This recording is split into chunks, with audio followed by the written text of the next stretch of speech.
Have you ever noticed how some people lie about things that don't matter at all?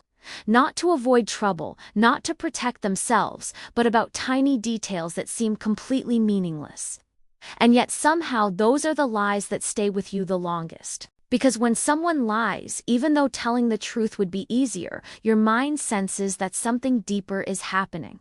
Something that has nothing to do with the situation itself, and everything to do with how that person experiences reality. These small lies are rarely about hiding facts. They are about protecting an inner image, a version of the self that feels safer, stronger, or more acceptable than the raw truth ever could. For many habitual liars, the truth feels uncomfortable not because it is harmful, but because it feels ordinary, and deep down, ordinary feels like invisibility, like being unremarkable, unnoticed, and easily forgotten. So they begin to adjust reality in small ways, adding emphasis here, removing blame there, reshaping stories just enough to feel more secure inside themselves without ever needing to consciously decide to lie. Psychologically, this behavior functions as identity maintenance, where each small lie reinforces a fragile self-image, acting like emotional scaffolding that keeps inner doubt from collapsing everything at once.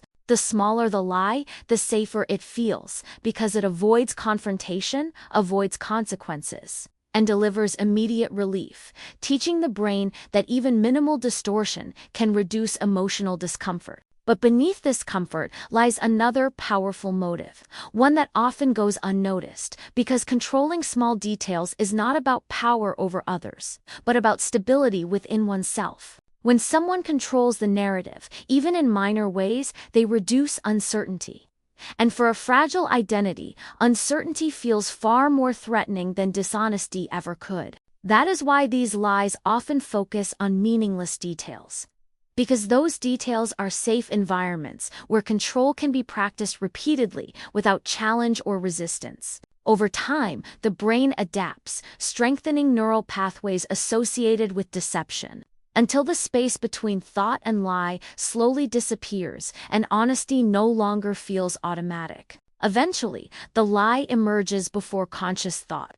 Not as a calculated act, but as a reflex, because the mind has learned that altering reality feels safer than facing it. And this is where it becomes unsettling, because many people who lie about small things do not feel guilt, since guilt requires seeing oneself as deceptive, which they no longer do. In their internal world, they are not lying. They are correcting reality, shaping it to match who they believe they need to be in order to feel safe and whole. Over time, the altered version of events feels more emotionally real than the truth. Because emotional consistency often matters more to the mind than factual accuracy. This is why confronting these lies rarely works. Because correcting the story feels like an attack on identity, not an invitation to honesty. So the next time someone lies about something small and unnecessary, pause for a moment, because the lie itself is rarely the real message being communicated. Because the smallest lies often protect the deepest insecurities. And once you learn to see that, you stop hearing deception and start understanding psychology.